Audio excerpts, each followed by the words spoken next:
Dans la présence du Seigneur, vous savez, c'est très important souvent.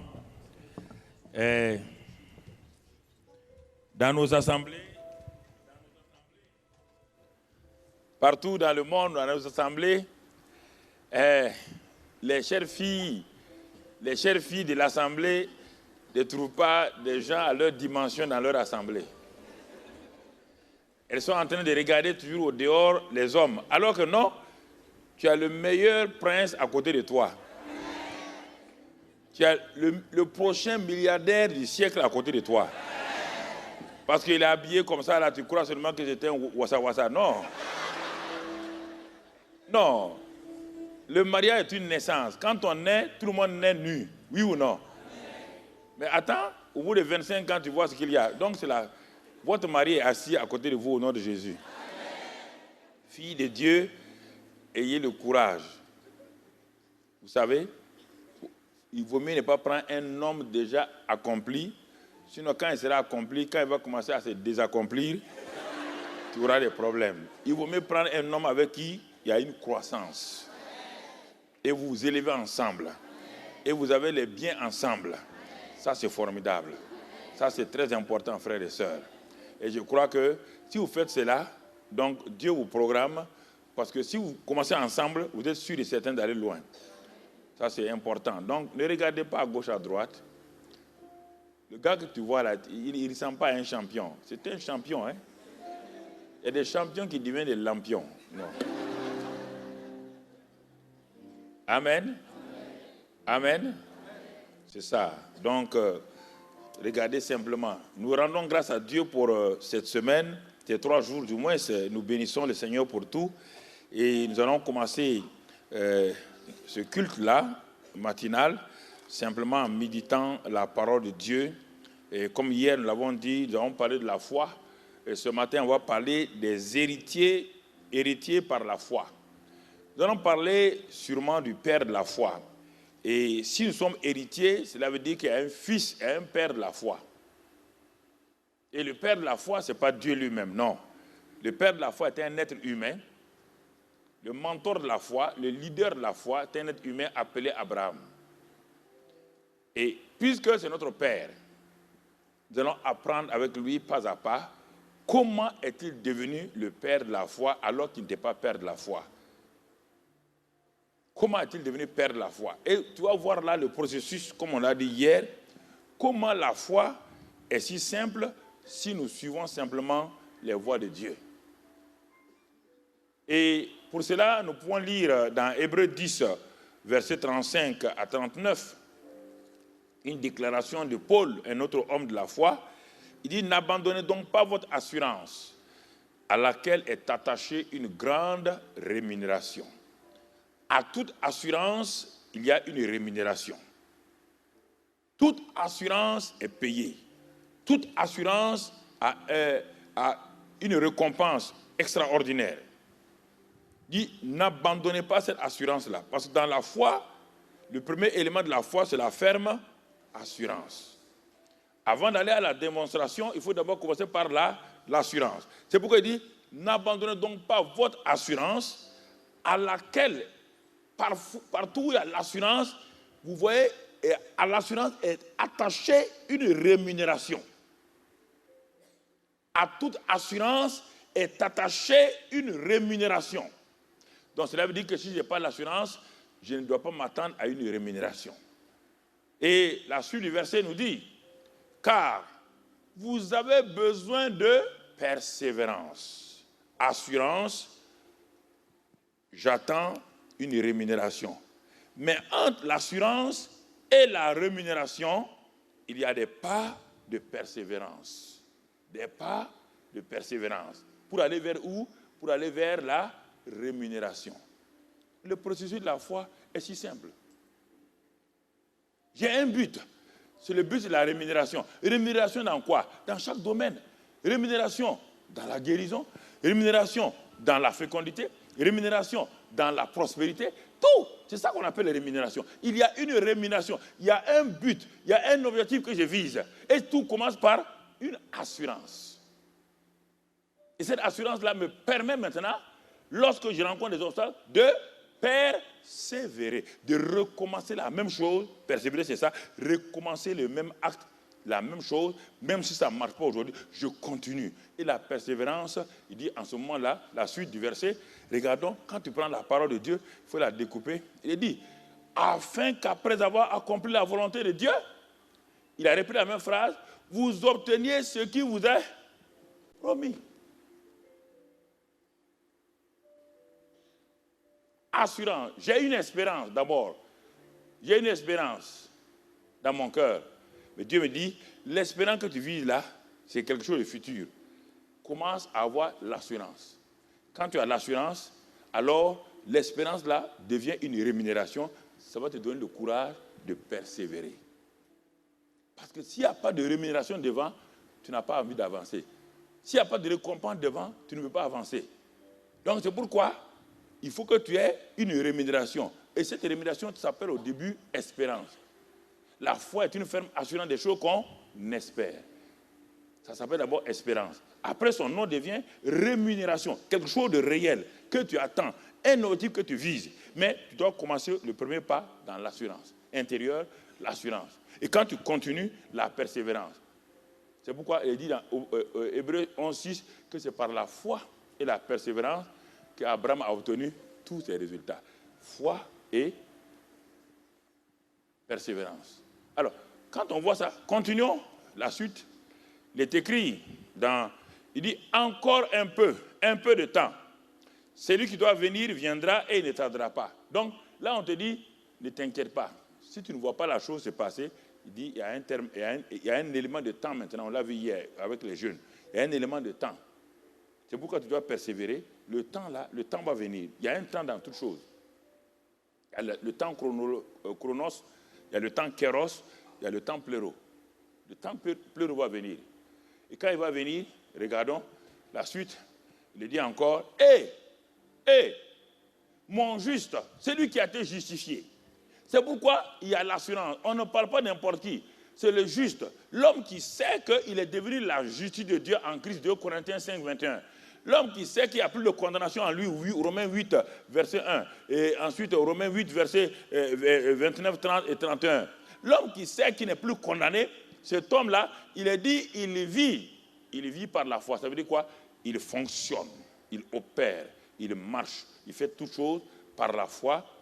Mais s'il se retire, s'il donne dos à la foi, mon âme ne prend pas plaisir en lui, car Hébreux 11, verset 6 dit, sans la foi, il est impossible de plaire à Dieu. Alors, nous avons posé la base de notre message de ce matin pour que tu comprennes à partir de Hébreux 11, c'est Hébreux 10 là, 35 à 39. Et il dit, et fait une déclaration, mais car nous, le dernier verset qu'on n'a pas lu, mais nous ne sommes pas de ceux qui se retirent pour se perdre, mais de ceux qui ont la foi pour sauver leur âme. Nous refusons d'être hors sujet.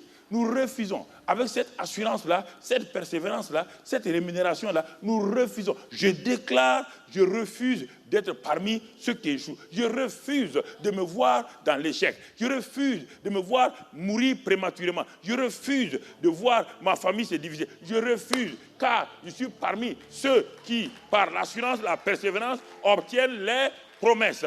Et je prends les promesses. Alléluia. Je prends les promesses. Elles sont sûres et certaines. Dieu ne ment pas. Celui qui a fait la promesse ne ment pas. Il n'y a en lui aucune ombre de variation. Aucune ombre.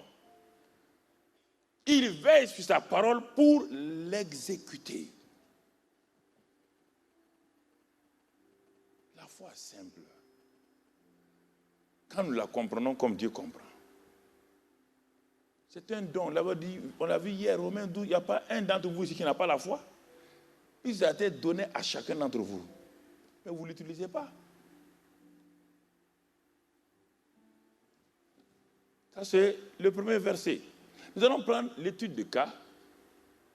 On fait une étude de cas sur Abraham. Vous savez, en matière de marketing, j'ai enseigné ça 2 ans à l'université. Il y avait un livre qu'on appelle la Bible des marketeurs. Il y a des éléments en marketing qu'il faut avoir, sinon tu ne pourras pas aller loin. Il y a la collecte des données. La collecte des données va te permettre de rassembler tout.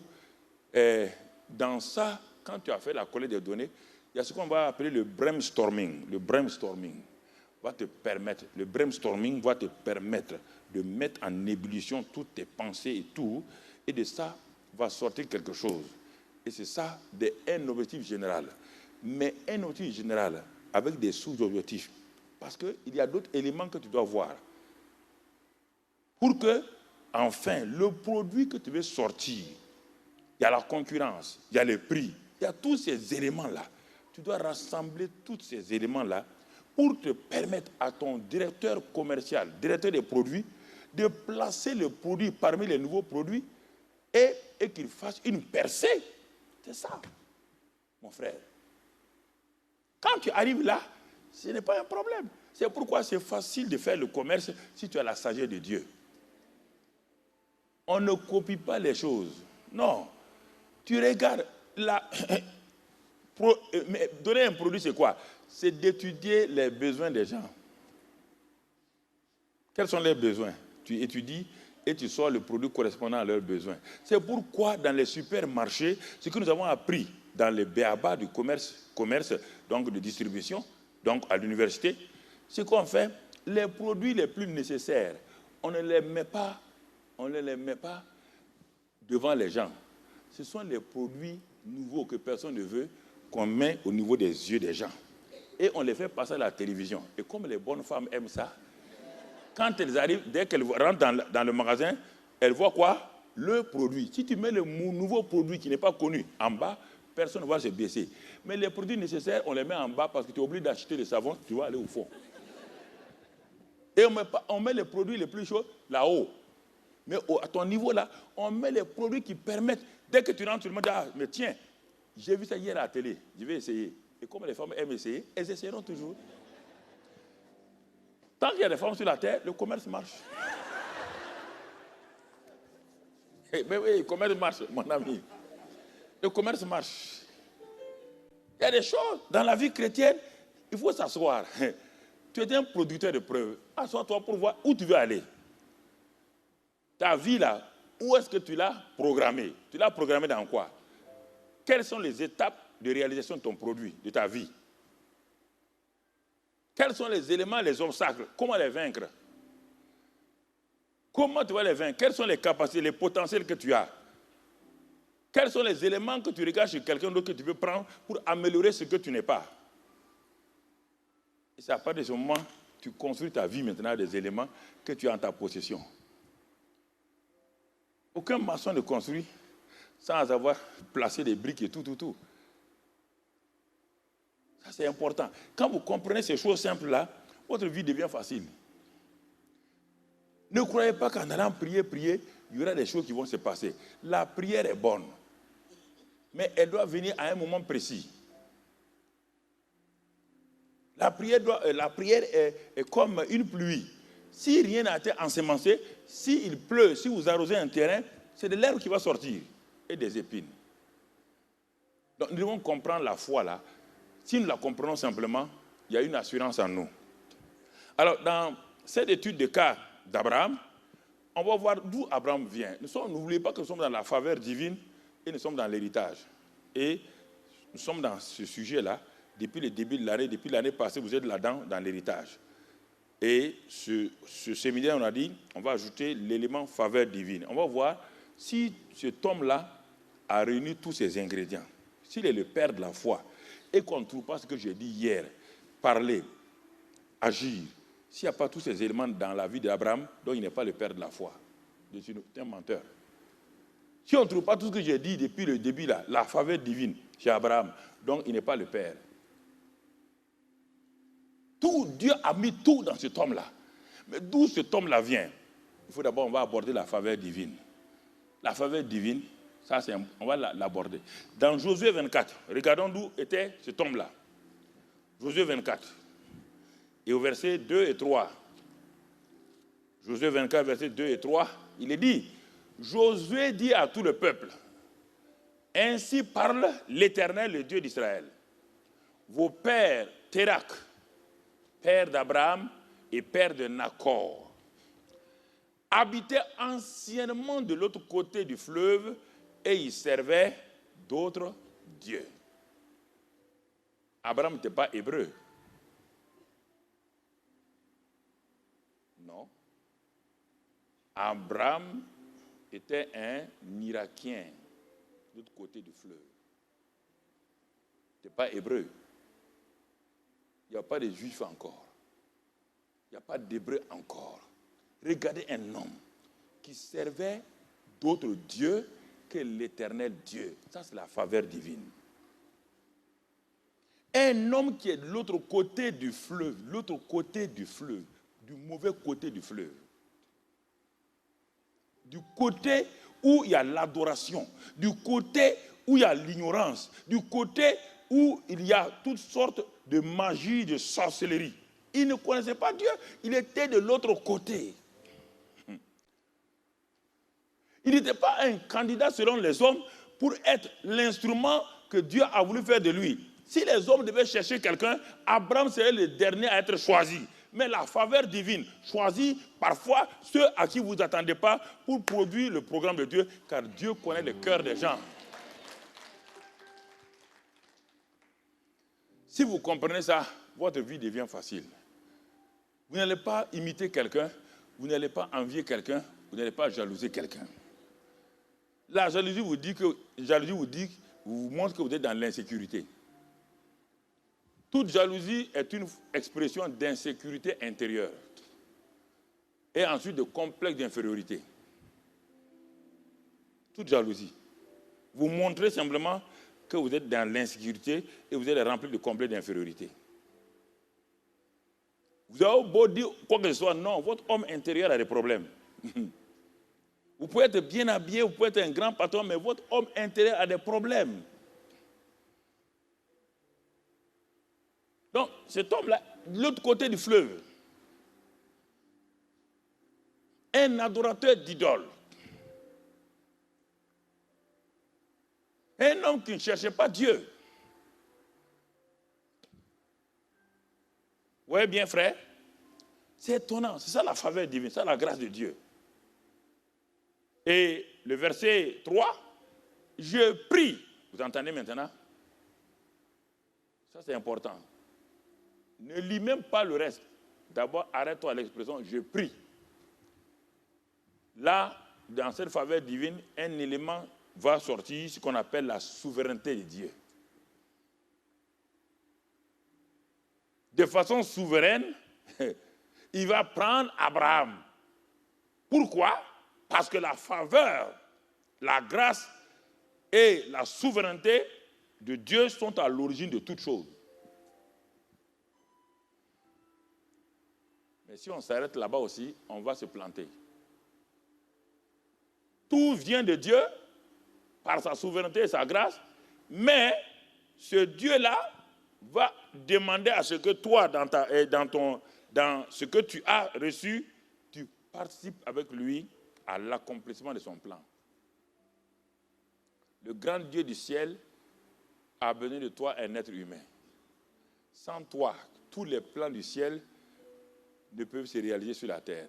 Quel privilège.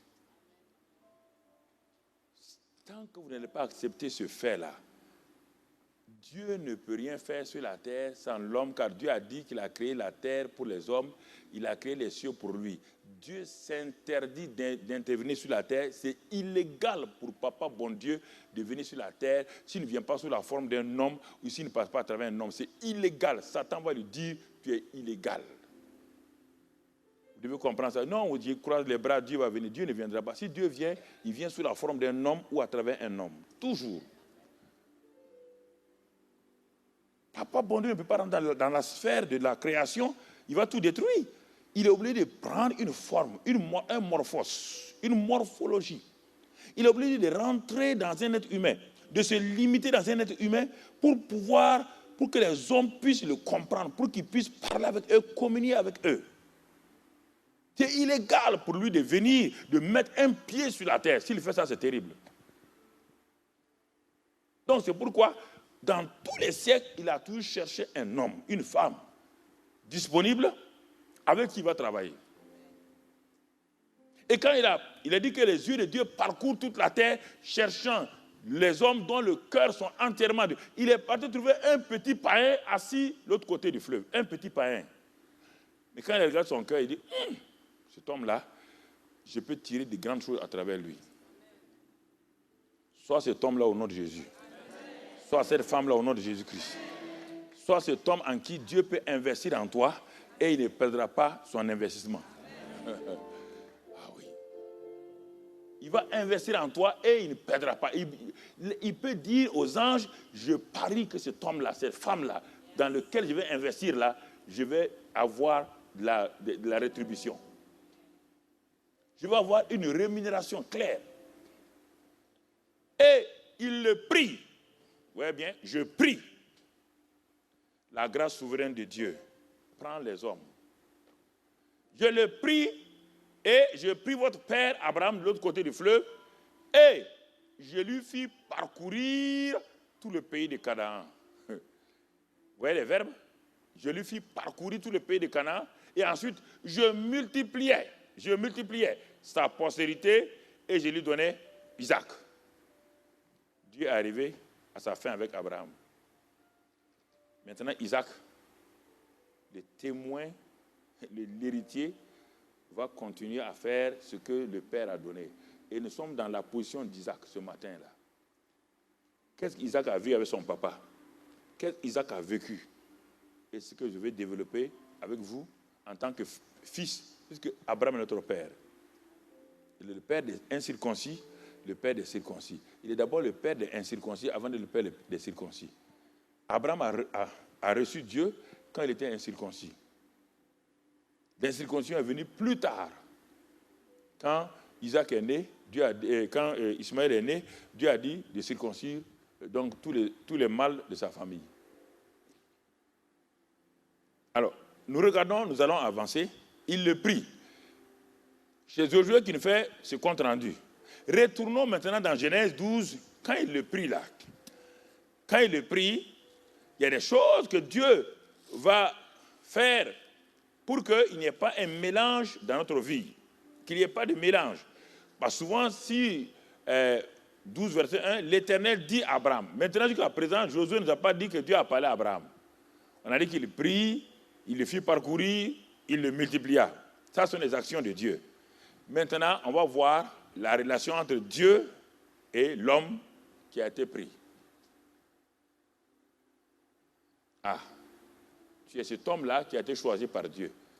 Dieu, dans sa grâce souveraine, t'a connu avant la fondation du monde.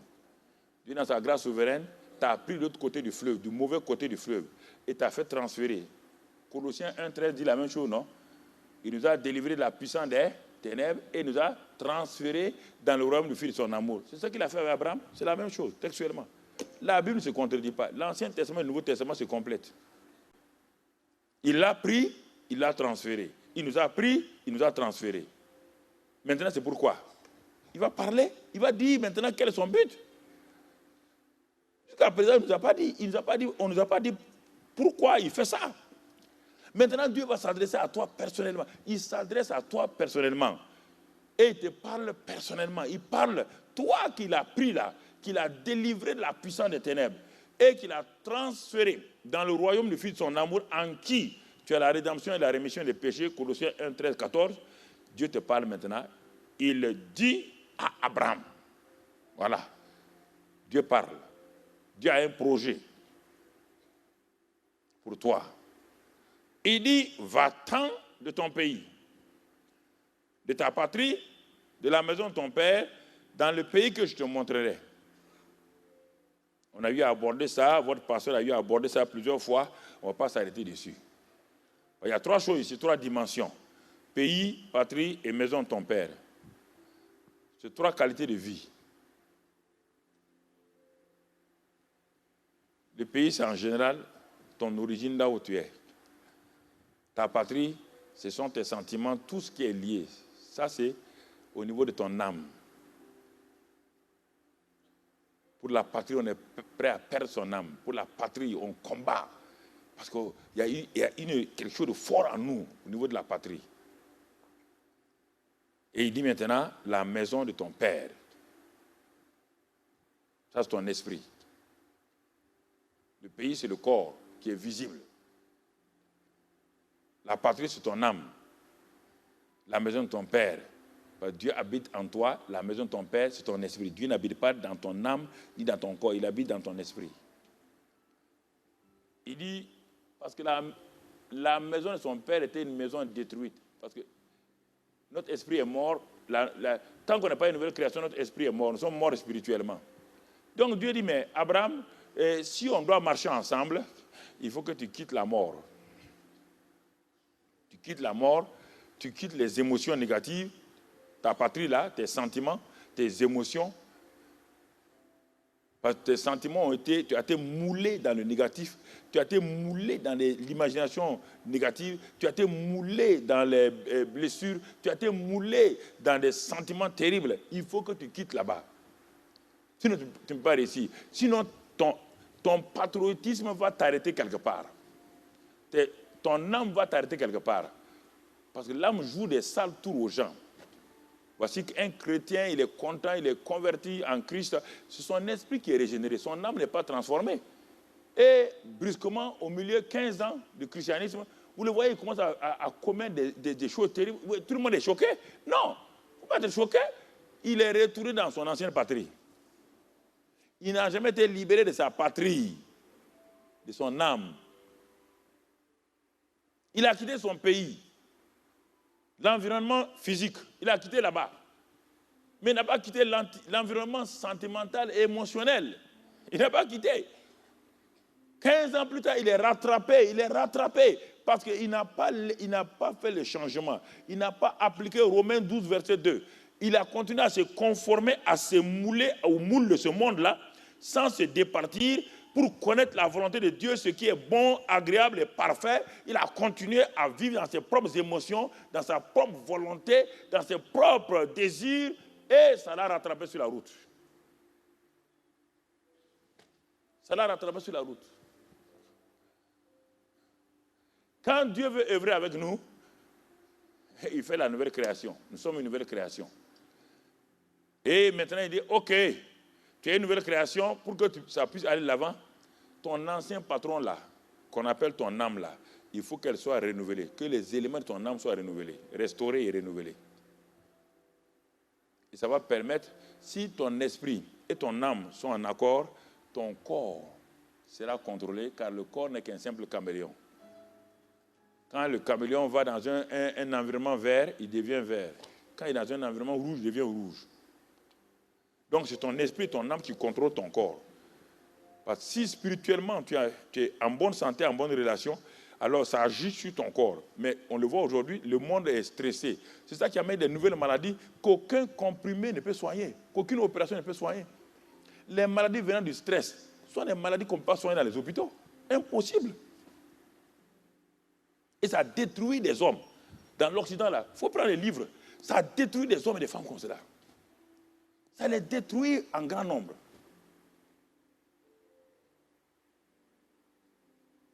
Pourquoi?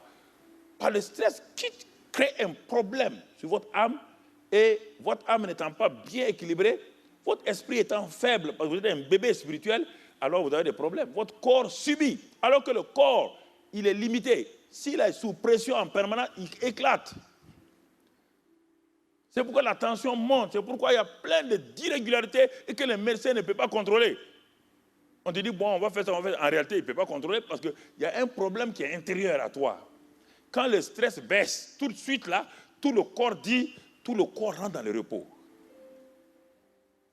C'est des choses. Donc c'est pourquoi il faut entrer tout le temps dans le repos de Dieu. Ne te laisse pas subir les choses. C'est toi qui dois aller. C'est de l'intérieur que les choses sortent pour aller vers l'extérieur. Alors que la plupart des gens, ils laissent les choses extérieures venir les détruire. Comme le négatif vient du cœur, le positif vient du cœur. Jésus dit c'est de l'abondance du cœur que la bouche parle. Donc c'est de l'abondance du cœur aussi qu'il y a le mauvais et le bon. Il dit, par tout homme bon, produit bon fruit.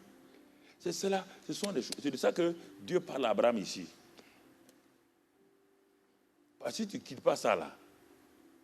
Mais Abraham, il est dit, quand il a dit sa deuxième chose, il dit, je ferai de toi une grande nation. Maintenant, les promesses sont là. Je ferai de toi une grande nation et je te bénirai.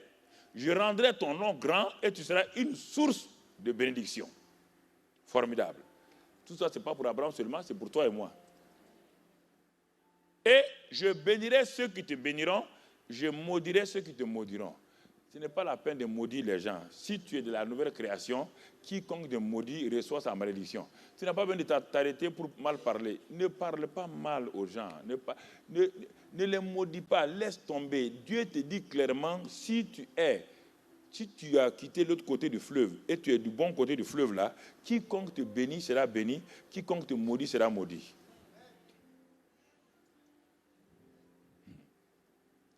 Et toutes les familles de la terre seront bénies en toi. On trouve la même chose. Toutes les familles de la terre seront bénies en toi. Un seul homme, à cause de lui, toutes les familles de la terre ont été bénies.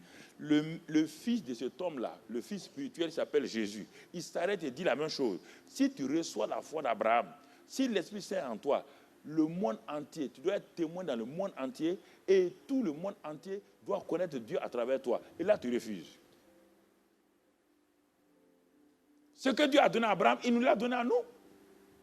L'Ancien Testament est l'ombre. Et quand on voit l'ombre d'un arbre, vous savez que c'est un arbre. Quand on voit l'ombre d'un animal, vous savez que c'est un animal.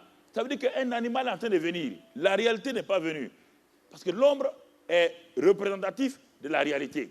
Alors, si les Abraham ont été l'ombre, la réalité étant venue en Jésus-Christ, toutes les familles de la terre sont bénies en moi. Partout où je vais, quand je parle. Le problème, frères et sœurs, c'est qu'on est trop égocentrique, on est tourné sur nous-mêmes. On ne veut pas que les gens soient bénis.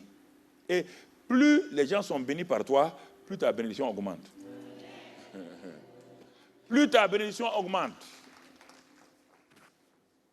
Sois une source de bénédiction et ta bénédiction va augmenter. Alors, la Bible dit maintenant, verset 4, Abraham partit comme il voulait.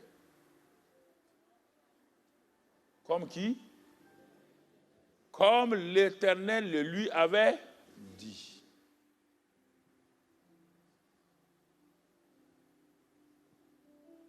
Alors, Dieu a parlé. Il a dit que la foi vient de ce qu'on entend. Dieu n'a pas dit à Abraham d'inventer la foi. Vous voyez, la foi, là, ce n'est pas difficile. Tant que Dieu n'a pas parlé, il n'y a pas de foi. Quand on dit que tu n'as pas de foi, tu te fâches. Mais dis-moi quelle est la parole que Dieu t'a dit pour Dieu. La foi n'est pas une chose, non, ce n'est pas la croyance. Les démons croient, ils tremblent. La foi est liée à la parole de Dieu. Elle n'est pas liée, ce n'est pas une foi religieuse. Les gens disent la foi catholique, foi protestante, foi orthodoxe, c'est du mensonge. Il y a des croyances, ouais, des doctrines, mais pas la foi. La foi est liée à Dieu. Elle n'est pas liée à un homme. Elle est liée à la parole de Dieu. À la parole de Dieu. Donc, quand on dit que tu n'as pas la foi ici, il faut examiner. Si tu n'as pas la foi, il faut reconnaître qu'il n'y a pas la foi. Parce que la foi est enracinée dans la parole. Tu n'as jamais vu un arbre être en l'air sans sol. Il n'y a pas de foi sans parole. Donc, il faut que tu sois... Non, les gens se fâchent. Non, comment? Tu veux dire que moi je suis incrédule? Non, il y a des croyants incrédules.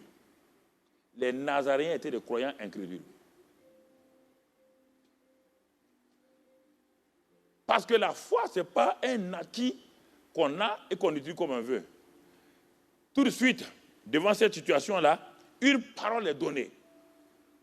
Tu utilises la foi, tu gagnes ça. Demain matin, tu rencontres une autre situation et là, tu faillis. Pourquoi? La foi n'est pas quelque chose que tu transportes. Non, devant chaque problème, il faut que tu manifestes la foi. Donc, c'est pourquoi tous les jours, tu dois être attaché à la parole. Tous les jours, tu dois être attaché à la parole. Alors que toi, tu es faible, tu n'as pas de connexion avec la parole de Dieu. Sache maintenant que ta foi est faible, non pas parce que Satan, ni personne, Parce que tu ne te nourris pas de cette parole-là, écrite-là, tu ne te nourris pas de ça et tu veux avoir la foi.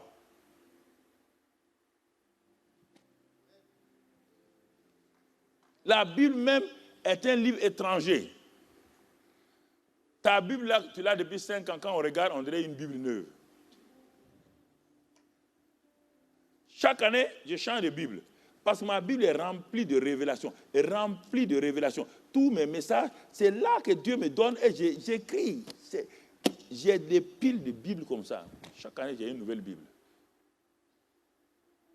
Parce que j'ai mangé hier, c'est pour hier. En 2013, c'est pour 2013. 2014 est une nouvelle année. Il faut une nouvelle Bible.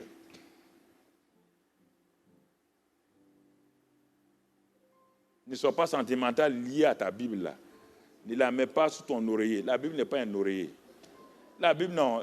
N'en fais pas une affaire religieuse. Il y a des gens qui sont comme ça. Ah, ma Bible, la Sainte Bible. Vous savez, la Bible, les gens ont fait de la Bible ce qu'ils veulent. Les sorciers ont la Bible, les magiciens ont la Bible, tout le monde a la Bible. Mais il n'y a que ceux qui sont de l'autre côté du fleuve qui peuvent opérer sur la base de la Bible. Les autres, là, ils l'utilisent. Quand on voulait passer le baccalauréat, j'étais encore de l'autre côté du fleuve. Hein. Je ne connaissais pas la Bible. Il y a un de mes amis qui a dit, bon, hey, viens, on va aller consulter un gars là. Et il fait parler la Bible. Il dit, ah bon, moi je suis musulman. Hein. Il dit, non, ça ne fait rien, c'est pas une affaire de religion. Viens seulement, on est parti. Et ils ont pris un fil noir, ils ont mis dans la Bible, et puis toi tu tiens un bout, et l'autre tient l'autre bout. Et puis on dit, Sainte Bible, si je vais réussir, balance du côté droit. Bon, c'est comme quand on est dans l'obscurité, le monsieur nous manipule, on ne sait pas. Et effectivement, la Bible a commencé avec coucou.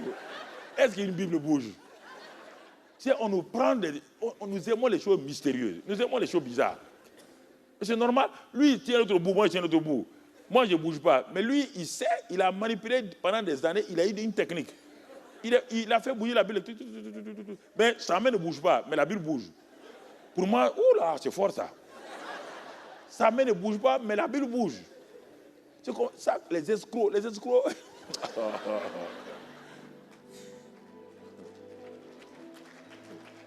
Il y a trop d'escrocs qui nous escroquent comme ça. Une fois, à Abidjan, à Yopougon, il y a un jeune prédicateur, comme il sait que parfois les femmes sont sensibles, il a dit à son adjoint là, mon type, on n'a qu'à chercher l'argent. Il dit, mais comment? Il dit, non, attends, j'ai une idée. Il dit, sur la chair là, on va mettre, pas du bois, parce qu'on va mettre un fer là, mais on va un peu couvrir tout juste. Bon, on va mettre des fils de courant en bas. Hein? Pas trop fort, hein? Quand je vais dire, maintenant l'onction est là. Qui veut l'onction? Je suis sûr qu'elles vont courir pour venir. Les femmes vont courir avant les hommes. C'est sûr, non, ne t'inquiète pas. Il dit, toi, derrière la maison là, tu regardes bien, il a fait un trou. Tu mets le courant là un peu seulement. Je vais leur dire d'enlever les pieds. Parce qu'ici, c'est un lieu saint. C'est un lieu saint. On ne marche pas des chaussures. Et comme elle croit à tout ça là, ce n'est pas un problème. Effectivement, quand il prêche, il dit maintenant, l'onction est là, l'onction, power. Qui veut ça? Les femmes là sont venues. Il dit, hey, enlevez vos chaussures. C'est un lieu saint. Est-ce que vous savez, quand Dieu parlait à Moïse, il a dit, c'est un lieu saint, non? Il dit oui. Ils ont dit oui. Donc, c'est un lieu saint ici.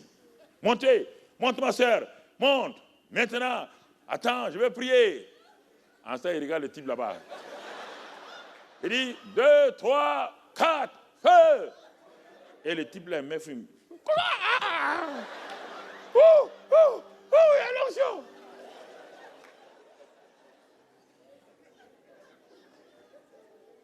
Jusqu'au jour, il n'a pas donné l'argent à l'autre.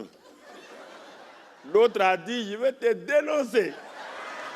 Tu es un pasteur escroc. Tu bouffes l'argent sans me donner. Je vais dire à tout le monde que tu mens. Et il l'a dénoncé. Pourtant, l'église était remplie de gens comme ça. Qui a l'onction? On est en train de vous électrocuter, vous dites qu'il y a l'onction. Seigneur. Ah, Seigneur, aide-nous. Seigneur, aide-nous. Oui, bien, Abraham partit. Il est parti comme l'Éternel lui avait dit. Et Lot partit avec lui. Abraham était âgé de 75 ans lorsqu'il sortit de Charan. Jusqu'à présent, on n'a pas vu encore la foi. La parole de foi a été donnée. Mais on n'a pas vu encore en quoi Abraham est le père de la foi. Ce texte ne nous dit rien. Abraham commence maintenant la marche de la foi. Puisqu'il est parti. Il est parti sur la base de quoi? Il est parti sur la base de la parole. C'est ça qui est important. Au moment où tu vas commencer nous avons dit hier que la foi parle, elle agit. Ce que nous avons vu hier. Nous allons voir est-ce que Abraham va faire ça. À l'école de la foi, on doit apprendre à parler et à agir selon chaque situation. Est-ce que papa Abraham va faire ça? Alors, pour comprendre cela, on va aller chez l'homme qui a eu la révélation. Il s'appelle Paul. Il n'était pas au temps d'Abraham, mais il a compris la révélation de toute la vie d'Abraham. Il va le résumer dans Romains 4. Il va résumer toute la vie, la foi d'Abraham dans Romains 4. On va le lire maintenant, Romains 4, verset 16. C'est là qu'on va tirer notre texte ce matin. Romains 4, verset 16.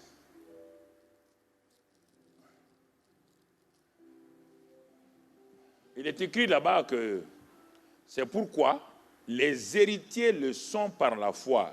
C'est là-bas que nous avons tiré le titre de notre message ce matin, héritiers par la foi. Les héritiers le sont par la foi pour que ce soit par grâce. Vous voyez bien, foi et grâce sont liés. Foi et la loi ne sont jamais liés. Parce que la loi te demande des efforts. La foi, tu reposes sur la grâce.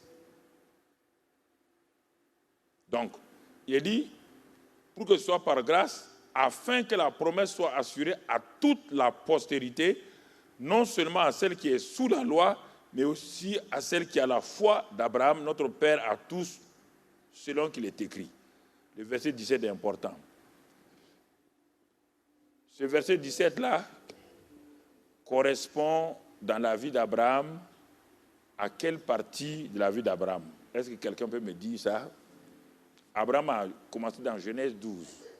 Dieu lui a parlé. Dieu lui a fait une promesse. Mais malgré ça, 24 ans plus tard, Abraham est toujours au niveau 0 concernant l'enfant.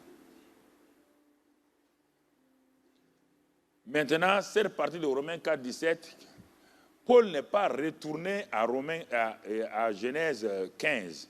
Genèse 15, Abraham eut confiance en l'Éternel et Dieu a ouvert un compte, il a fait une imputation comptable, il lui a donné la foi là-bas.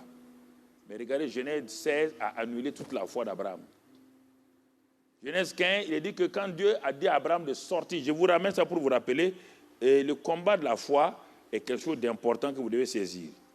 L'homme, il a entendu la voix de Dieu. Il est parti comme Dieu lui a dit. Premier combat, il arrive en Égypte, et en Israël, en Canaan, il y a la famine. Son corps a réagi. Il est parti en Égypte. En allant en Égypte, son âme a réagi en vendant sa femme. Le corps et l'âme ont réagi. Dieu le protège, il sort de là-bas. Maintenant, il est en train d'apprendre qu'il a fait une erreur. Il va avec Lot. Et Lot, qui veut dire voile, sa chair, Dieu a dit de partir sans quelqu'un de sa famille, mais il a amené Lot, le voile. Le voile va lui créer un problème. La chair nous crée un problème. Dieu dit de séparer. La marche de la foi doit se séparer de la chair. Il se sépare donc de Lot. Quand il se sépare, Dieu lui lève les yeux maintenant, regarde nord, sud, est, ouest. Tout ce que tu vois là est à toi. Mais Dieu ne parle pas de sa vision naturelle parce que le nord n'a pas de fin. L'est n'a pas de fin. Si Dieu te dit regarde là, il te demande de regarder spirituellement. Alors que l'autre a regardé physiquement, il a vu la plaine de Sodome et Gomorrhe. Mais quand Abraham a regardé, il n'a pas vu un pays. C'est pourquoi il dit qu'il est parti, il n'a pas eu de pays. Abraham a vu l'éternité. Dans l'éternité, tout est compris. C'est pourquoi Abraham a eu un sein. Il y a une partie du ciel que Dieu appelle le sein d'Abraham. Tu comprends maintenant? Mais le sein d'Abraham a été vidé à la résurrection de Jésus. Tout ce qui était là-bas était prisonnier. C'est ça que certains ont appelé plus tard avec d'autres noms. Qu'on doit être gardé quelque part avant d'aller. Non, ça c'est avant. Avant que Jésus ne vienne. Dès que Jésus est venu, il a vidé tous les saints d'Abraham. Le jour de la résurrection, les saints sont défilés dans la ville de Jérusalem. Ils sont tous ressuscités. Ils sont partis de l'autre côté. Il faut dire ce petit texte de Matthieu, là, tu vas comprendre. Le saint d'Abraham n'existe plus. Dès que Jésus est venu, le saint d'Abraham n'existe plus. Mais on continue. C'est Abraham là, il continue. Et Dieu, il est découragé.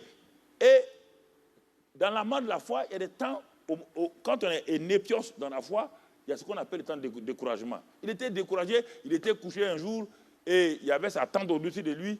Et quand vous êtes couvert par une tente, vous ne voyez pas loin. Et il commence à avoir des pensées sombres. Il dit à Dieu, bon, ok, Dieu, j'ai compris.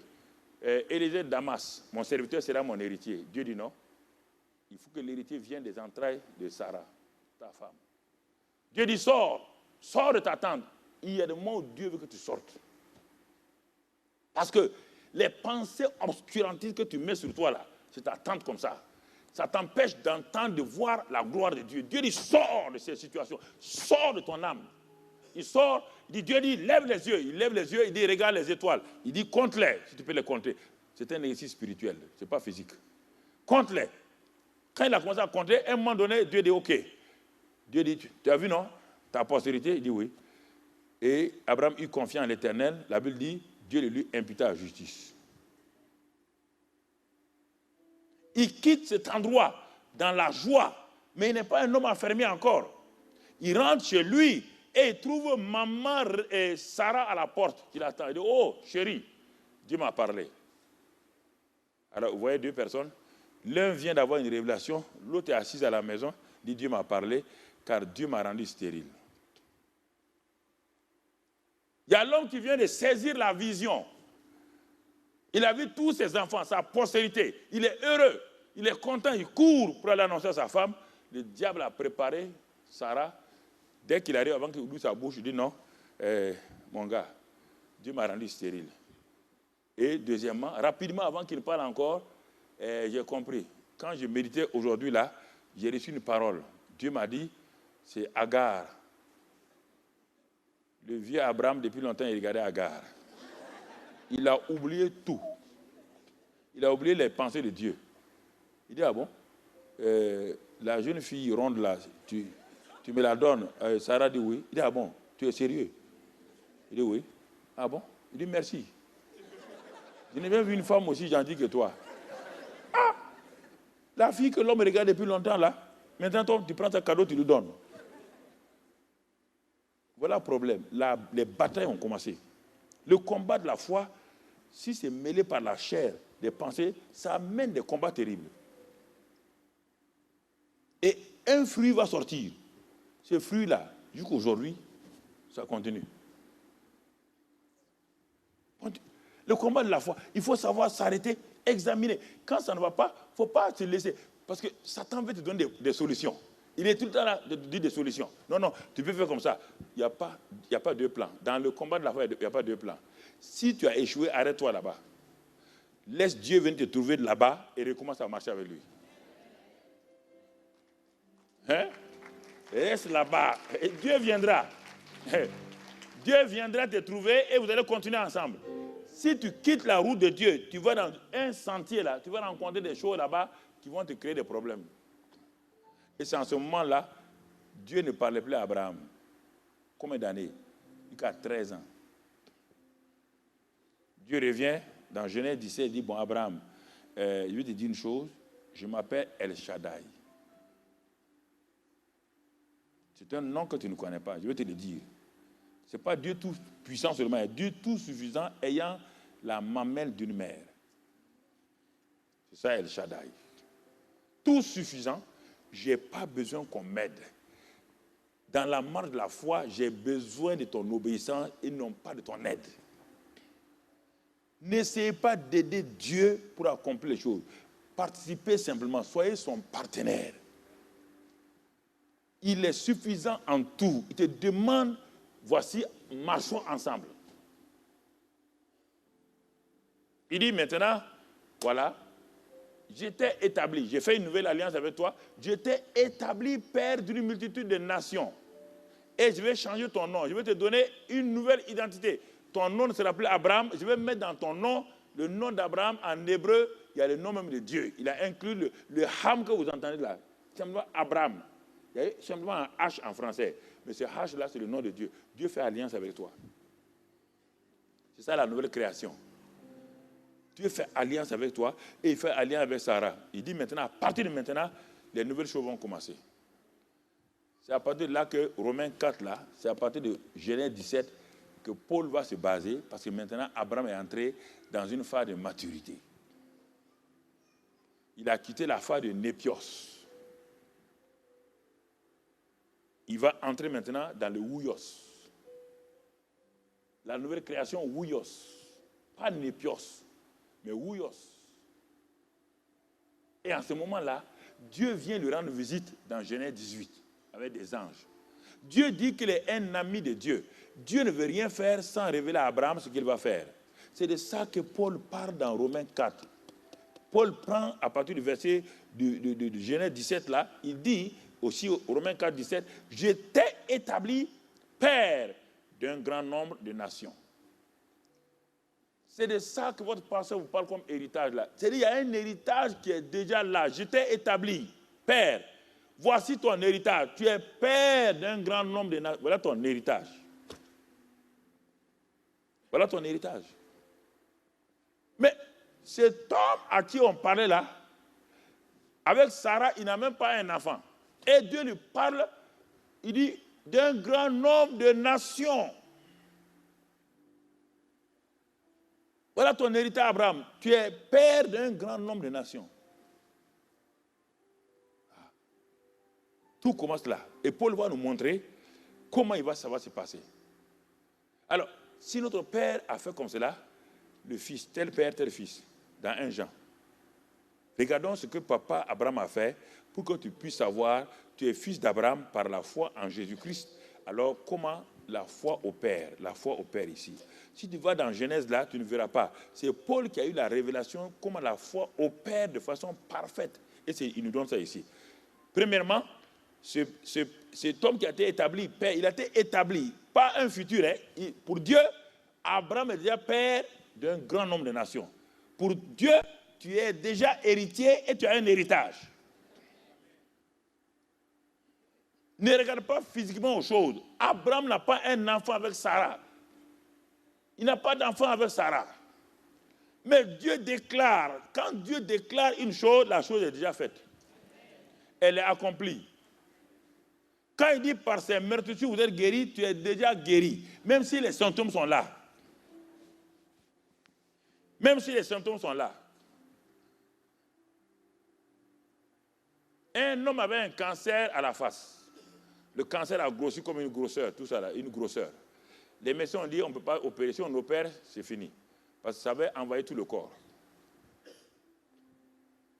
L'homme s'est assis. Il a regardé attentivement l'enseignement de la parole. Et un jour, il méditait. Il est tombé sur Philippiens 2, 13. Dieu produit en vous le vouloir et le faire selon son bon plaisir. Alors, quel est le bon plaisir de Dieu par rapport à mon cancer? Il faut que tu saches cela. Quel est le bon plaisir de Dieu? C'est que Dieu veut que tu sois guéri et en bonne quoi? Voilà, c'est ça qu'il faut trouver d'abord. Puis on dit que Dieu produit le vouloir et le faire. Il produit le vouloir et le faire selon son bon plaisir. Quel est le bon plaisir de Papa bon Dieu pour toi? Quelle est sa volonté? Si tu connais ça, c'est ce qu'il produit. L'homme a commencé à aller s'arrêter devant son miroir. La grosseur était comme ça, ouais, là, sur le visage. Il s'arrête, il dit, hey, il monte, il parle à la grosseur là. Tu entends? Dieu qui est en moi, je suis chrétien. Il produit son vouloir et son faire selon son bon plaisir. Et son bon plaisir, c'est que par ses meurtrissures, je suis guéri. Donc, tu meurs, je te dis, tu ne peux pas rester sur moi. Car Christ a déjà porté cette tumeur à la croix de Calvaire. Il a commencé à parler. Au début, les gens croyaient que c'était faux. 1 mois, 2 mois, 3 mois, toute l'assemblée voyait que la grosseur partait. 3 mois, toute la grosseur est partie sans aucune trace. Ta bouche te crée problème ou t'élève. Ça c'est important, frères et sœurs. Très important. Dieu donne ça aux chrétiens pour que chez eux ils puissent agir. Parce que le pasteur ne peut pas lui seul dans une assemblée comme cela prier pour les gens. Mais Dieu distribue les choses pour que toi-même tu puisses à la maison faire ton propre repas. C'est ça. C'est ça la foi. Vous voyez là? Qu'est-ce qu'Abraham a découvert? C'est Abraham là. Paul nous dit ici qu'il a découvert quelque chose chez Dieu. Mais dans Genèse, on ne voit pas ça. Mais avec le recul et la révélation, Paul a vu ce qu'Abraham a vu. Mais pourtant, dans Genèse, on ne voit pas ça. Qu'est-ce que Paul a vu? Qu'est-ce qu'Abraham a vu? Quand Abraham regardait Dieu qui venait chaque fois, que Dieu qui lui parlait, il a découvert 2 choses en Dieu. Il a découvert 2 éléments en Dieu. Il a dit, Abraham est notre père devant celui auquel il a cru. Il a cru en quel Dieu? Ah, voilà maintenant. Tu as cru en quel Dieu? On te dit qu'Abraham a cru en Dieu. Quel Dieu? Lequel Dieu? Il était longtemps avec les faux dieux. Maintenant, il a le vrai Dieu. Mais qu'est-ce qu'il a découvert dans ce vrai Dieu-là? Il a découvert quoi? 2 choses. Premièrement, ce Dieu-là qui donne la vie aux morts. Ah! Paul nous montre qu'à partir du moment où Abraham, il est en train de résumer toute la vie d'Abraham ici en 2 mots. C'est-à-dire que quand Abraham amenait Isaac sur le mont Morija, et quand ses serviteurs ont dit, mais chef, on est en train de partir là, il y a quoi? Et quand l'enfant a dit à son papa, papa, je vois ici le feu, je vois le feu, je vois le bois, je vois le couteau, mais où est l'agneau? Il a dit, l'Éternel se pourvoira. Et il a dit à ses serviteurs, le jeune homme et moi, nous irons sur la montagne pour adorer Dieu, on revient. C'est ça que Paul est en train de dire ici. Donc, Abraham sait, il a découvert quelque chose en Dieu, même si lui, il égorgeait Isaac. Et il était prêt. Quand le couteau allait l'égorger, Dieu l'a arrêté. Ça veut dire que quoi? Il a participé à une résurrection. Il a vu en Isaac, Dieu donne la vie aux morts. Ah! Dieu a commencé à découvrir. Abraham a commencé à découvrir que le Dieu qu'il a appelé là est un Dieu qui donne la vie à tout ce qui est mort. Saint mort, avenir mort, tout ce qui est mort dans ta vie, tout, ton mariage mort, Dieu donne la vie. Le Dieu que tu sers, écoutez-moi, tout le christianisme se base sur ça. Ne cherche pas les choses. Dieu donne la vie à tout ce qui est mort. Il donne la vie. Tout ce qui est mort dans ta vie, famille, avenir, études, regarde, arrête-toi. Découvre que Dieu donne la vie, donne la vie. Première chose. Dieu est l'auteur de la vie. Ne t'embourbe pas dans des prières inutiles. On va prier. Tu vas prier quoi? Tu es dans la confusion. Tu vas prier quoi? Tu vas dire quoi à Dieu? Tu es en train de faire des récriminations. Tu es en train de faire des murmures, des choses que personne ne va écouter. Abraham a découvert maintenant le Dieu à qui il a fait. Il avait vécu avec les dieux de confusion. Et souvent, nous venons au christianisme avec la confusion de ces faux dieux autour de nous. Et nous croyons que notre Dieu la ressemble à ces faux dieux. Et c'est pourquoi on est pris en otage pendant des années. On dit, ah mais Dieu aurait dû faire. Toi, tu peux commander Dieu. Dieu aurait dû faire. Tu es le patron de Dieu. Et gynécie comme ça, Dieu aurait dû faire ça. Il aurait dû faire. Tu commandes Dieu. Pourquoi tu veux tout petit comme ça, là, quand Dieu disparaît? Il faut dire, Seigneur, je suis à ta disposition. Ah, Dieu aurait. Mais pourquoi Dieu a laissé ce type-là mourir? Tu sais pourquoi il est mort? Tu sais pourquoi il est mort? On dit, mais pourtant il était engagé à l'église. Qui t'a dit ça? C'est l'homme le plus méchant à l'église qui est mort comme ça, là. Toi, dit qu'il était engagé. Il est engagé parce qu'il courait dans l'église, il soulève le tapis. Il soulevait le tapis, il mettait des fétiches et puis il parlait mal contre le pasteur. Dieu l'a tué. Bang! Et ah, Dieu, mais on ne comprend pas. Qui t'a dit ça? Vous jugez les gens au hasard comme ça, là. Ah, c'est ça le problème des gens. Vous ne comprenez pas. Le discernement, vous ne comprenez pas les choses. L'engagement, ce n'est pas l'activisme. Hein. Pas confondre un activiste et puis un engagé.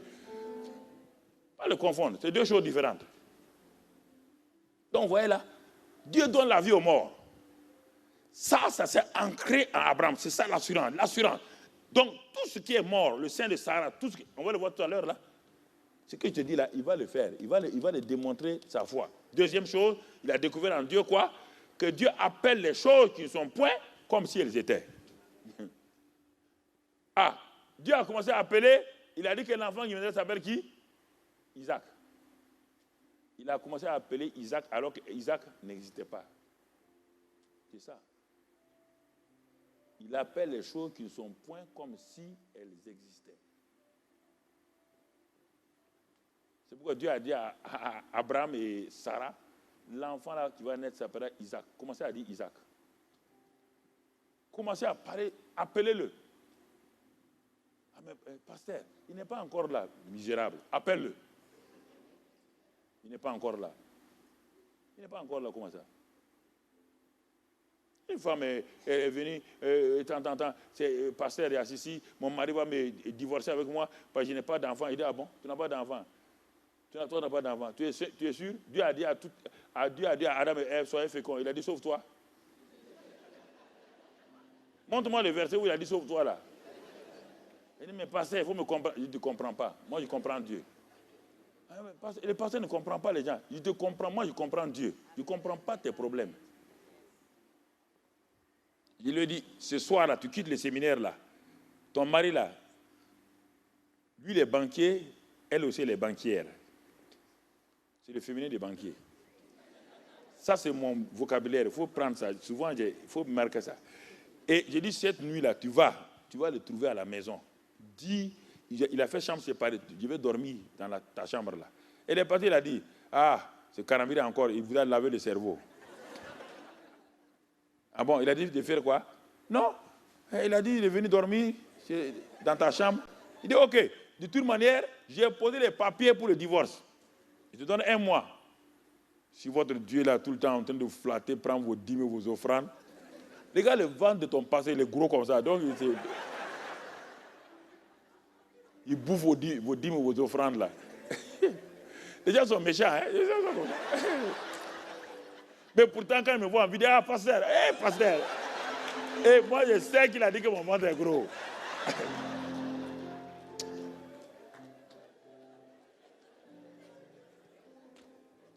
C'est comme ça. Les gens sont hypocrites. Elle a dormi.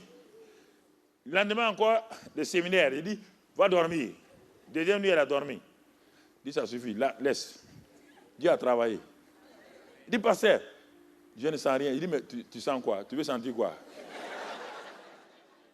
Quand Dieu fait l'enfant, on sent ça, non? Quand Marie a été en grossesse, Marie a senti ça. Il dit, va, sois tranquille. Elle a resté 1 mois. 1 mois après, elle avait quelques petits jours. Elle est partie pour voir un examen et tout. On a fait le test simplement chose. Le médecin dit, mais, le gynécologue dit, mais madame, c'est pas possible. On vous a traité tout. Il y a quelque chose. Il dit, non, attends, je vais appeler mon mari. Elle vient et dit, le gynécologue là, je ne vais pas dire son nom parce que si je passe à voir lui, il dit, ils sont allés. Il dit, mais le mari, pour résumer, il dit, non, ils sont allés, le médecin dit, votre femme est en grossesse. Aujourd'hui, ils ont plusieurs enfants. L'homme s'est converti à Christ. Écoutez, la parole. Une autre femme, mon mari va divorcer, Ne parle pas que ton mari va divorcer. Si tu parles, tu vas divorcer ton mari avant les papiers. Toi-même, tu as déjà divorcé ton mari avant que le juge ne fasse des divorces. Ne dis pas ça. Mais pourquoi? Ah, j'ai pas d'enfant. Ça fait 12 ans qu'on est ensemble. Et alors, Sarah avait combien d'années?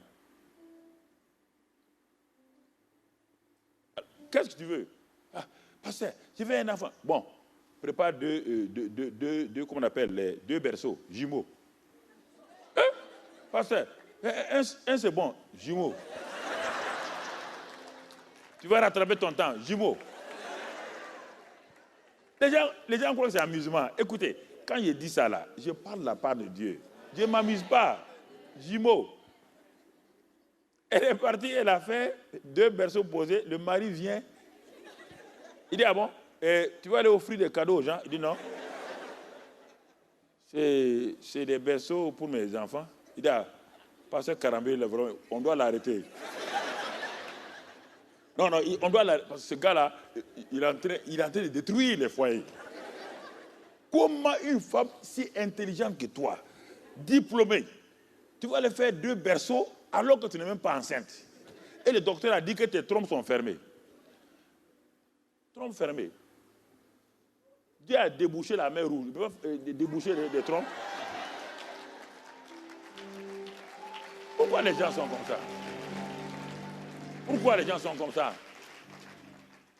Il dit, hey, va faire les layettes. Avant, les layettes, là, va acheter. Va acheter les habits. Va dans un supermarché, achète des cheveux pour le bébé. Ah, le mari ne paraît plus. Sûrement, il dit, sa femme est folle. 2 mois plus tard, la femme est en grossesse. On n'est pas de voir, c'est des jumeaux. Et il y a plein de gens comme ça qui m'ont insulté, qui viennent dans mon bureau pour se repentir des grands. L'autre jour, avant de quitter là, un monsieur me traitait de fou, de quoi. Il a eu des problèmes avec tous ses enfants. Il ne croit pas. Sa femme m'a dit, bon, on va aller voir le pasteur. Oh, je garde toi. Ils sont venus. Quand j'ai parlé aux enfants et tout, quand tout est devenu calme, lui est devenu calme, il a dit, mais il dit à mon protocole, je croyais que votre type était un rigolo, mais je vois qu'il est au sérieux. Hein. Toute ma famille a la paix. Mais il est venu au culte avant qu'on quitte. Écoutez, frère, quand je vous parle comme ça, c'est sérieux. En même temps, je suis en train de parler à 2 femmes qui sont parmi vous. Ok, très bien. Bon, on va continuer. On va continuer parce que je dois terminer à l'heure. Le chef a dit, il m'a donné l'heure, donc je vais obéir. Regardons la suite. Il est dit, maintenant qu'il a su que Dieu donne la vie aux morts et appelle les choses qui ne sont point comme si elles étaient, regardez maintenant la dynamique de la foi. Alors il s'est arrêté, il a commencé à espérer contre toute espérance. C'est-à-dire qu'il n'y avait pas d'espérance en Sarah, ni en lui. Il a commencé à développer l'espérance contre le manque d'espérance. Ça c'est fort, hein? Là où il n'y a pas d'espérance, lui il a espéré. C'est-à-dire que là où il n'y a pas d'espérance humaine, l'espérance humaine, on parle de ça. Là où les hommes n'ont pas d'espérance humaine, quand tu lis la Bible, il faut savoir qu'est-ce que Dieu veut dire. Hein? Espérant contre toute espérance. Ça veut dire que sur le plan humain, scientifique, il n'y a pas d'espérance. Mais lui, il a utilisé l'espérance spirituelle pour dominer le manque d'espérance scientifique. C'est ça. Il n'y a pas d'issue. Il n'y a pas d'espérance. Il n'y a rien à l'horizon. Il a pris l'espérance liée à Dieu, le Dieu d'espérance. Dieu s'appelle comme ça, le Dieu de l'espérance. Il a pris cette espérance, puis il sait que Dieu donne la vie aux morts. Il a pris cette espérance-là, il est parti coiffer le manque d'espérance, donc, au niveau humain, scientifique. Espérant contre espérant, il crut. Il crut.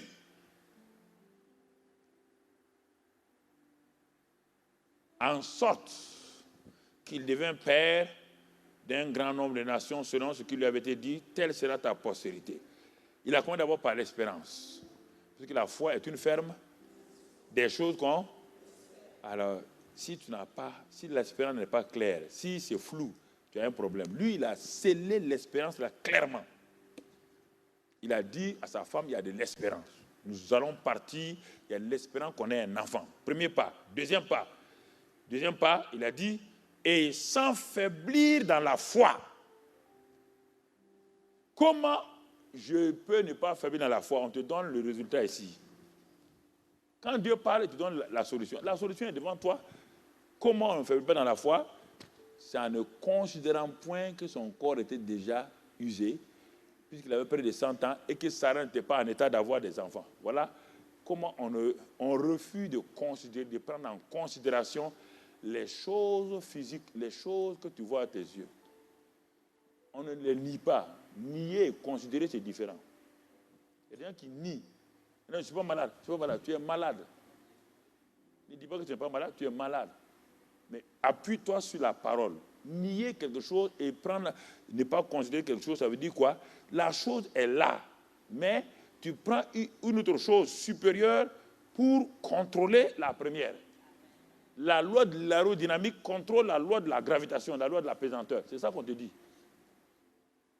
On n'a pas dit de nier.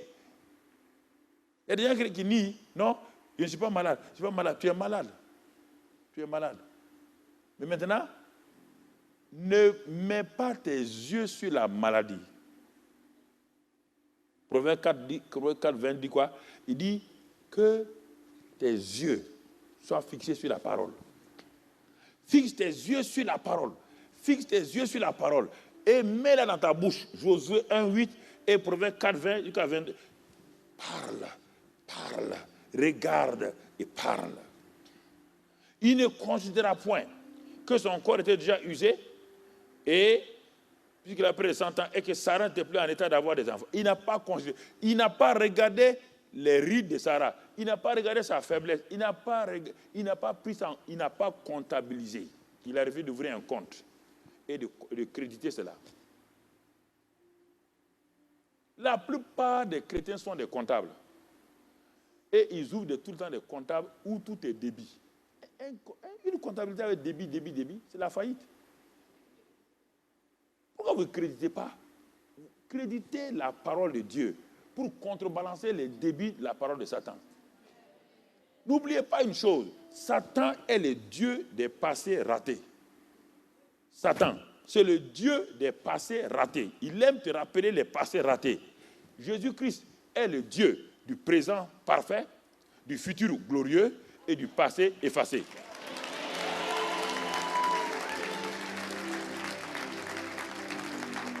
Tu entends? Quand il se présente quelque part, il a un glorieux avenir pour toi. Mais avant de te donner le glorieux avenir, il fait quoi? Il efface ton passé. Et tu donnes un présent parfait et tu dis maintenant on avance. Satan te rappelle tout le temps tes passés ratés. C'est à toi de choisir. Si tu veux vivre avec Satan, avec les passés ratés, vis avec lui. Mais si tu veux vivre avec Jésus-Christ, alors tu verras que tu as un futur glorieux, tu es dans un présent parfait et que tes péchés, les choses anciennes sont passées. C'est cela, quand tu regardes Dieu, il faut développer ça. Quand tu regardes Dieu, regarde-le avec des yeux, non pas des yeux naturels. Regarde-le, il ne considéra pas. Et enfin, qu'est-ce qu'il fait? Vous voyez bien? Il ne douta point par incrédulité. Parce que la peur et le doute vont ensemble, et ça crée l'incrédulité. Il ne douta point par incrédulité au sujet de la promesse de Dieu, mais il fut fortifié par la foi. Vous voyez bien, il y a deux expressions. Faiblir dans la foi, et ici maintenant, fortifié par la foi. Faiblir dans la foi, là, c'est quand je considère les événements, quand je considère la situation de mon mari, quand je considère la situation de mes enfants, quand je considère mon patron, quand je considère ça, je faiblis. C'est ça qui amène la faiblesse. Quand on considère les choses. Mais fortifié dans la foi, ça aussi, ça, ces ingrédients. Vous voyez bien les deux termes? Faible dans la foi, il ne considéra point. Fortifié par la foi, en faisant quoi? Pour se fortifier par la foi, on donne gloire à Dieu. On commence à parler. Je refuse l'échec dans ma vie. Je refuse la pauvreté. Non, je refuse. Dis-moi, un homme aussi puissant, un prince de Dieu, comment je vais échouer? Mais Dieu m'a donné toutes choses. Le Seigneur est mon berger, je ne manquerai de rien. Hein? Il me fait répondre à des verts pâturages. Il me dirige près des eaux paisibles. Il restaure mon âme et il me conduit dans les sentiers de la justice à cause de son nom. Quand je traverse la vallée de l'homme de la mort, je ne crains aucun mal, car il est avec moi. Sa houlette et son bâton me rassurent. Et il dresse une table en face de mes adversaires. Et il oint d'huile ma tête et ma coupe déborde. Oui, le bonheur et la grâce m'accompagneront et j'habiterai dans la maison du Seigneur. Ah! Hey! Hey! Hey! Alléluia! Je m'arrête et je me parle à moi-même. Je ne manquerai de rien. Rien.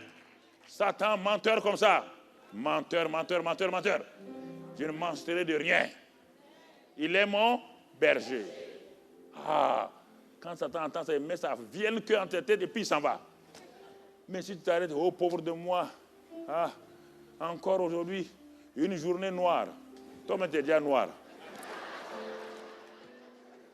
Si tu ajoutes la noirceur sur toi encore, c'est grave. Les gens ont un langage, mon frère.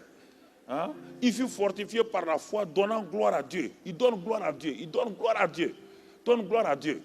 Quand tu as fini de parler, parle en langue. Parle en langue. Il est dit fortifié par la foi. Il est dit édifié par la foi. C'est le même mot. Édifié par la foi. Édifié par la foi. Énergisé par la foi. Fortifié par la foi. Quelle foi? Parle la parole de Dieu et parle le langage de Dieu. Parle la parole de Dieu. Arrête-toi, parle. Parle à toi-même. Parle à ton homme intérieur. La foi vient de ce qu'on entend. Mais quand tu parles en langue, ça monte à un niveau supérieur. Commence à parler. Parle en langue. Développe ton langage de parler en langue. Développe ça. Parle. Parle. S'il veut te décourager, frère, parle en langue. Parle en langue. Parle en langue. Si quelqu'un veut te parler, parle en langue. Si on veut te saluer, parle en langue. Si on dit, parle en langue. Chokabrahandoho. Rita kabrabahondo. Lo sikibrihindaha. Dekendroto. Parfois, je parle, mais tu parles à qui? Moi, je parle à quelqu'un. Je ne suis pas un fou là. Makabrohondo skoridaha. Dekendroto ho mahambahando skori imbri and the bahai clocky bisco hand the brain the hide. Endokro makandlo brabaha. Likindoskori kabraha bahondo and up hodo hishindi. Ah, kindokoro behind the boskori hambaba. Nekaba abahanda skori. Rataki, Moko, Bakaraba, Ohama Sukudi became the Bobo the Skyda. Rada Kembe, hey, Ora, Makandro, hey, Koro Kembe, hey.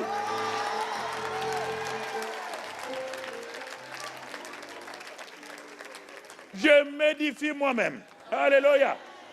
Je m'édifie. Frère, je m'édifie. Et en m'édifiant, alors, mon homme intérieur grandit, s'affermit. Mon homme intérieur devient un géant. Devient un géant. Et Satan devient un nain à mes yeux. Vous comprenez, frère? Ce que je vous dis là, tant que vous ne pratiquez pas ça, vous allez, c'est comme si une belle histoire que je vous raconte, et quand vous allez vous sortir, c'est comme vous sortez d'un rêve. Ce que je vous dis là, c'est ce que je vis. C'est ce que je fais. Quand j'ai compris la puissance de la parole parlée, de l'action et tout, c'est un peu long, je vais m'arrêter là pour que vous compreniez ces choses, fille de Dieu, fils de Dieu. Le Seigneur vous aime, vous avez de la valeur à ses yeux. Comprenez ces vérités-là et vous allez marcher dans la victoire. Il n'y a rien qui soit impossible à votre foi. Rien. Tout est possible à celui qui croit. Acceptez cette vérité-là. Mais tant que vous n'allez pas mettre en pratique, vous ne verrez pas s'accomplir. Tout le temps, vous allez douter. Vous allez reporter. Et la proscranisation devient votre héritage. Remettre à demain. Remettre à demain. Il n'y a pas de demain. Le demain est fabriqué par toi-même. Dieu dit que je m'appelle je suis. Dieu n'est pas le Dieu de demain. Il est je suis. Demain, quand tu te lèves, c'est quoi? C'est aujourd'hui. Hein? Quand on te parle de demain, là, quand tu vas te lever demain, ça s'appelle quoi? Aujourd'hui. Il n'y a pas de demain.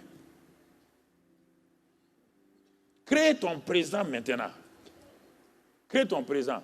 Pose tes mains sur les choses. Pose tes mains. Parle.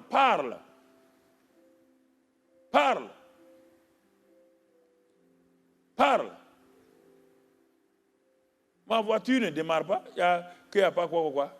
Tu vas démarrer. Comment? Tout ce qui a été créé a des voies. Au nom de Christ Jésus, tu démarres.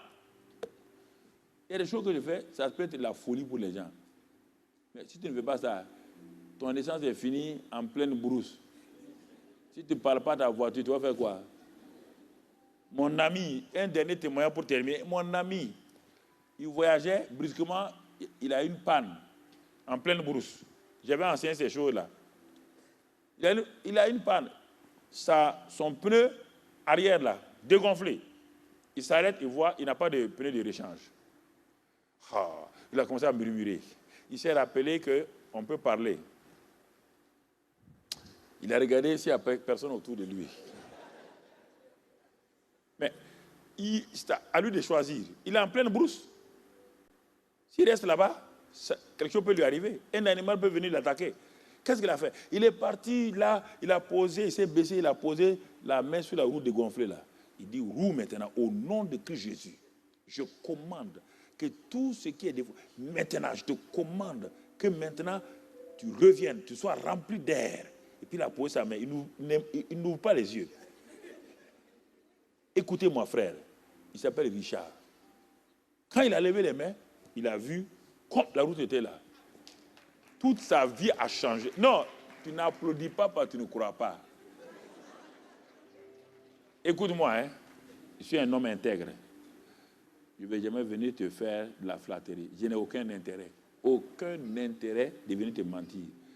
Et ne me dis pas aussi que c'est le diable qui a mis l'air dans sa roue. Le diable ne dépend jamais de quelqu'un. Si tu as un diable qui dépend des gens, toi et moi, on ne peut pas s'amuser ensemble. Parce que c'est ça. Beaucoup de choses sont comme cela. Il y a 2 ans, on a fait un repas pour 800 enfants. On a nourri plus de 2000. On a amené des cadeaux, 800 cadeaux. Les cadeaux sont multipliés devant toute la foule à Noël. Toute la foule. Les gens ont crié. Les cadeaux. On remettait les cadeaux c'est quoi, des chaussures aux gens. 800. J'étais moi-même là. Le miracle, c'est pas. D'abord, la nourriture s'est multipliée. Deuxièmement, les cadeaux. Là, il y avait plus de 1500 enfants avec leurs parents. 800 cadeaux. On a donné à chacun. Et tous ceux qui ont servi ont eu le reste. Que Dieu te bénisse. Que ta grâce soit sur toi. Ta paix soit avec toi.